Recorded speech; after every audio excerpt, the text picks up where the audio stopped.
नशीले पदार्थों की तस्करी के खिलाफ कार्रवाई करते हुए पुलिस ने बड़ी सफलता हासिल की है। विदेश से बिक्री के लिए लाए गए हाइड्रो गांजा और कोकेन के साथ 6 आरोपियों को गिरफ्तार किया है। इस कार्रवाई में 1.25 करोड़ रुपए से अधिक का मुद्देमाल बरामद किया गया है और जांच एजेंसियों के अनुसार आरोपी अंतर्राष्ट्रीय स्तर पर मादक पदार्थों की तस्करी के नेटवर्क से जुड़े हो सकते हैं।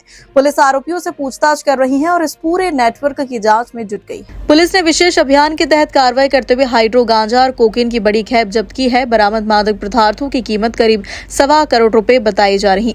इस मामले में कुल 6 आरोपियों को गिरफ्तार कर लिया है, जो कथित तौर पर विदेश से नशीले पदार्थ मंगाकर उनकी बिक्री करने की योजना बना रहे थे। पुलिस ने आरोपियों के कब्जे से ड्रग्स के अलावा अन्य आपत्तिजनक सामग्री भी बरामद की है। प्रारंभिक जांच में अंतर्राष्ट्रीय ड्रग तस्करी नेटवर्क से जुड़े होने की आशंका जताई जा रही है। फिलहाल सभी आरोपियों से पूछताछ जारी है और पुलिस इस मामले में अन्य संभावित आरोपियों की तलाश कर रही है।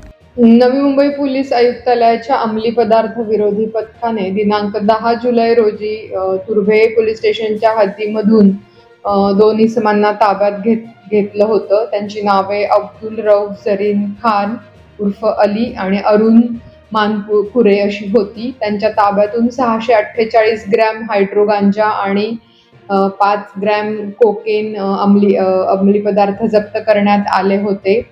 पुढील तपासामध्ये त्यांनी असं सांगितलं की अयान राजकोटवालाकडून त्यांनी हा माल घेतला होता। अयान राजकोटवाला याला मीरा रोड येथून ताब्यात घेतला असता त्याच्या देखील ताब्यातून 203 ग्रॅम हायड्रो गांजा जप्त करण्यात आलेला होता। त्यांनी पुढील तपासात सांगितलं की त्यांनी तो गौरव विश्वजित चिंदरकर राहणार चेंबूर याच्याकडून घेतला होता आणि हा हायड्रो गांजा थायलंडवरून वृषांक भानुशाली यांनी मागवला होता। तर या तपासामध्ये आम्ही वृषांक भानुशालीचे जे 2 पार्टनर्स आहेत नीरज शहा आणि सुरेश भानुशाली यांना सुद्धा अटक केलेली आहे। सुरेश भानुशाली याच्या ताब्यातून जवळपास 451 ग्रॅम हायड्रो गांजा जप्त करण्यात आलेला आहे। तर या पूर्ण कारवाईमध्ये एकूण 1300 ग्रॅम हायड्रो गांजा आणि 5 ग्रॅम कोकेन सोबत 12 मोबाईल फोन्स असा जवळपास 1,33,00,000 रुपयांचा मुद्देमाल आमच्या अंमली पदार्थ विरोधी शाखेने जप्त केलेला आहे।